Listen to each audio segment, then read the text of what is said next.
Few stars lived larger or weirder than Liberace, and his Las Vegas palaces proved it. The piano virtuoso turned Sin City into his personal playground, filling his homes with gold-plated pianos, mirrored walls, and outrageous excess. But behind the glitter and chandeliers lurked shocking love scandals, legal battles, and a tragic death that rocked Hollywood. Step inside the eccentric world of Liberace, where fame, flamboyance, and heartbreak collided in spectacular fashion. In August 1985, at the height of his fame and flamboyant public persona, Liberace received a devastating private diagnosis from his Las Vegas physician. He was HIV positive. The showman, known for his sparkling costumes and dazzling stage productions, chose to keep the truth hidden. Aside from his longtime manager Seymour Heller, a few trusted family members, and close associates, no one else was told. Even those who had worked with him for decades remained unaware of his condition. Rather than seeking aggressive treatment, Liberace opted for silence, continuing to perform and entertain while quietly confronting a terminal illness. Scott Thorson, his former companion, would later remark that he had seen no signs of sickness. Thorson recalled that up until a year before Liberace's death, he was in overall excellent shape for his age, barrel-chested and powerfully built. In public appearances, Liberace maintained his usual charm, but subtle hints began to slip through. During one of his final interviews on Good Morning America in August 1986, he offered a rare glimpse into his private struggle when he said, "How can you enjoy life if you don't have your health?" It was an uncharacteristic admission from a man who had always projected vitality and joy. On January 23, 1987, Liberace was hospitalized in Palm Springs with pneumonia, staying until January 27th. To the outside world, the illness seemed routine, but insiders understood that his health was rapidly failing. Returning to the cloisters, his Palm Springs home, he grew weaker. On February 3rd, a Catholic priest administered last rites, a solemn acknowledgement that his time was nearly over. The next morning, February 4th, 1987, Liberace passed away peacefully at age 67. At first, his press agent claimed he had died of pernicious anemia, emphysema, and heart disease, an explanation designed to shield him from the stigma attached to AIDS in the 1980s. His physician, Ronald Daniels, added to the confusion by stating heart failure caused by subacute encephalopathy. But when the Riverside County coroner performed an autopsy, the truth emerged. Liberace had succumbed to cytomegalovirus pneumonia, a common AIDS-related infection. The coroner confirmed he was HIV positive, with pulmonary heart disease and a calcified heart valve. The doctor's earlier statement was revealed to be deliberately misleading, as heart failure is never caused by encephalopathy. Author Darden Asbury Pyron later wrote that Liberace had been symptomatic from 1985 until his death.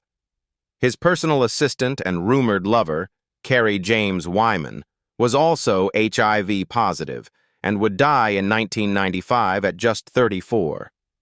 Liberace's body was entombed at Forest Lawn, Hollywood Hills, beside his mother and brother.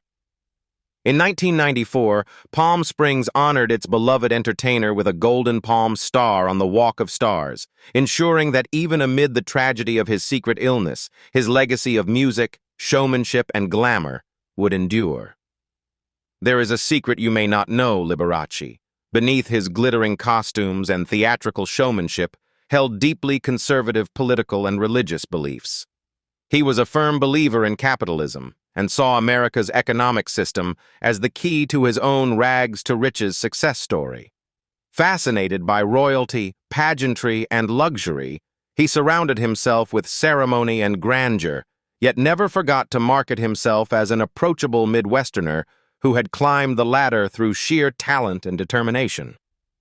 To his audiences, he was not just an untouchable star. He was one of them, inviting everyday fans to share in the fantasy of wealth and splendor. His lifestyle reflected the sudden wealth he acquired in the 1950s and beyond. In 1953, Liberace designed and built his first true celebrity home in Sherman Oaks, California, on Valley Vista Boulevard. The house became a signature piece of his image, its interiors and exteriors echoing his passion for the piano. Most famous of all was the piano-shaped swimming pool, which survives today as a quirky monument to his taste for the theatrical.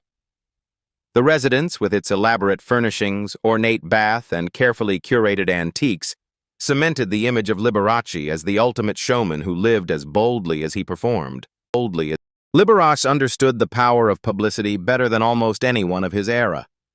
Through hundreds of promotional tie-ins with banks, insurance firms, car companies, food brands, and even morticians, he remained omnipresent in American households. Sponsors lavished him with gifts, like his famous white Cadillac limousine, knowing he would enthusiastically return the favor. His response was simple and disarmingly direct. "If I am selling tuna fish, I believe in tuna fish." This sincerity, combined with his charm, made him one of the most trusted pitchmen of mid-20th century entertainment. Housewives across the nation adored him, and he relied heavily on their loyalty to sustain his empire. Behind the scenes, Liberace was not immune to insecurity. As he entered middle age, he began to lose his hair and became so self-conscious that he never appeared without his elaborate toupees. Not in public, not even among friends, and reportedly not even in bed. Critics sometimes mocked his flashy performances and unrelenting self-promotion. But Liberace, ever the master of the comeback, famously turned a stinging review into a punchline. "Thank you for your very amusing review." After reading it, my brother George and I laughed all the way to the bank. When later reviews attacked him, he modified the line to, "I cried all the way to the bank." Years afterward, appearing on The Tonight Show with Johnny Carson, he delighted the audience by adding, "I don't cry all the way to the bank anymore, I bought the bank." This wit and confidence captured the essence of Liberace, a man who could laugh at himself, outshine his critics, and turn every setback into another piece of his legend. Are you curious about Liberace's famous properties? In the early 1950s, when Liberace's career was exploding with national television exposure and sold-out concerts, he turned his attention to creating a home that would mirror the larger-than-life persona he projected on stage. The result was his legendary piano-themed residence at 15,405 Valley Vista Boulevard in Sherman Oaks, California, an address that would become an indelible part of his story. Designed by Liberace himself, the L-shaped four-bedroom house was not just a home. It was a performance in architecture, a statement of glamour and personality that left visitors in awe. Liberace shared the house with his beloved mother, Frances Zukowski Liberace, who was a central figure in his life and career. He wanted a place that reflected both his devotion to family and his passion for music, and Valley Vista Boulevard provided the perfect canvas. Every corner of the home carried theatrical and bespoke touches that echoed his stage persona. The most famous feature was the piano-shaped swimming pool, an extravagant centerpiece that perfectly captured his flair for the dramatic. Shaped like a grand piano, complete with black and white key designs, the pool was the ultimate conversation piece and became a local legend. Even today, real estate enthusiasts and fans point to its existence as proof of Liberace's singular imagination. Inside, the decor was equally over the top. Ornate furnishings, custom lighting fixtures, and a collection of antiques that added a sense of old-world sophistication to the otherwise modern California property. Liberace's love for blending the theatrical with the traditional was evident in every detail.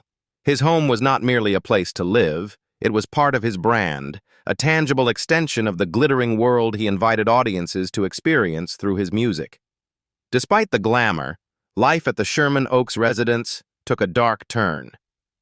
The Liberace family eventually left the home after a frightening incident, an attack on his mother, which deeply disturbed the performer and prompted him to prioritize her safety over the memories they had built there. The event left a lasting impression, reminding Liberace that even in the sanctuary of his own home, fame could bring unexpected dangers. By 1961, Liberace was no longer just a popular entertainer. He was a cultural phenomenon, celebrated for his dazzling stage costumes, virtuoso piano skills, and ability to make extravagance feel accessible to his audiences. That year, he acquired one of his most famous residences, the Hollywood Hills Mansion at 8433 Harold Way in West Hollywood. Perched high above Los Angeles, the property was perfectly positioned to showcase both sweeping city views and Liberace's ever-growing appetite for grandeur. Contemporary press reports describe the sprawling, multi-room estate as part palatial and part gymnasium, a blend of opulent display and personal indulgence. Liberace designed the mansion to serve as both a private retreat and a stage for entertaining Hollywood's elite. Guests entering the estate would be greeted by soaring ceilings, gleaming chandeliers, and dramatic fixtures that reflected his signature sense of drama. Tour footage and photographs from the 1960s and 1970s capture expansive entertaining spaces. Elegant lounges adorned with velvet and gilded accents, mirrored walls that magnified the light, and a formal dining area that could accommodate glittering dinner parties. The mansion was also a showcase for his eclectic tastes. Liberace favored custom furnishings, imported antiques, and flamboyant touches, each piece chosen to create a sense of theatrical splendor. His fondness for luxury was balanced by his desire for comfort. The gym-like spaces and recreational areas suggested a man who valued both leisure and health, even if his public persona was more about sequins than sweat. This Harold Way property became one of the key backdrops for Liberace's life in the 1960s and 1970s. It was here that he hosted elaborate gatherings, charmed celebrities and sponsors, and reinforced the image that had made him America's most beloved showman. Friends and business associates recalled the home as a place where deals were struck over cocktails and where Liberace's charisma was on full display, not only on stage, but in the art of hospitality. Next, among the many extravagant residences associated with Liberace, few captured his flair for drama, quite like the Hollywood penthouse at 7461 Beverly Boulevard in Los Angeles. Situated in a vibrant central part of the city, this penthouse embodied the entertainer's signature mix of glamour, theatricality, and unapologetic excess. Purchased during the height of his fame, the Beverly Boulevard property became both a private retreat and a visual showcase that echoed the larger-than-life personality he displayed on stage. Contemporary accounts from the 1960s and 1970s describe the penthouse as a breathtaking showpiece that fused modern Hollywood style with Liberace's unmistakable personal touch. One of its most striking features was a mirrored bedroom wall, which amplified light and space while creating the kind of sparkling effect he loved. The mirrored surfaces were not just decorative, they reflected Liberace's obsession with spectacle, making even the most intimate spaces feel like a stage set. Beneath his feet, zebra-pattern carpet added a bold, playful edge, a perfect complement to the sleek mirrors and dramatic lighting. This choice of decor was considered daring for its time and would later become one of the details frequently mentioned in retrospective design profiles of his homes. The penthouse's rooftop pool and terrace provided sweeping views of Los Angeles and served as an ideal setting for the lavish entertaining that was a hallmark of Liberace's lifestyle.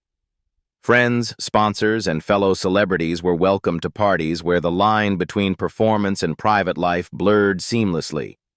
It was a place where Liberace could bask in the California sun by day and watch the city lights sparkle below at night, all while surrounded by the trappings of his success. Decades after Liberace's time there, the Beverly Boulevard penthouse continued to influence popular culture. When filmmakers and designers recreated his homes for projects like HBO's acclaimed biopic Behind the Candelabra, the mirrored bedroom, zebra carpeting, and rooftop pool became essential visual references. These elements helped capture the essence of Liberace's world, a place where even the smallest design choice was intended to dazzle. Of course, that's not all. Along the sun-drenched stretch of Pacific Coast Highway, near 20,718 PCH, Liberace created one of his most striking coastal retreats, a Malibu condo that blended seaside tranquility with his trademark flamboyance. In classic Liberace fashion, the entertainer refused to settle for an ordinary vacation home.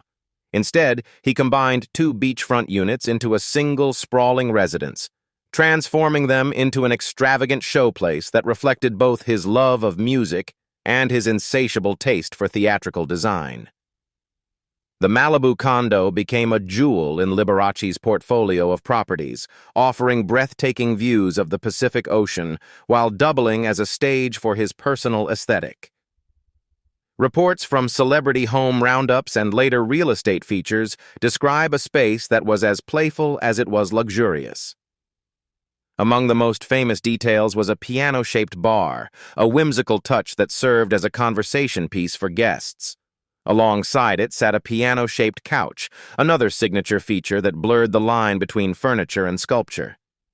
These choices were not just decoration, they were declarations of identity, reinforcing Liberace's persona as the king of bling, who could turn even a modest condo into a theatrical masterpiece. Of course, no Liberace home would be complete without an actual piano, and the Malibu residence boasted a black baby grand that often sat beneath elegant candelabra fixtures, echoing the iconic imagery from his performances.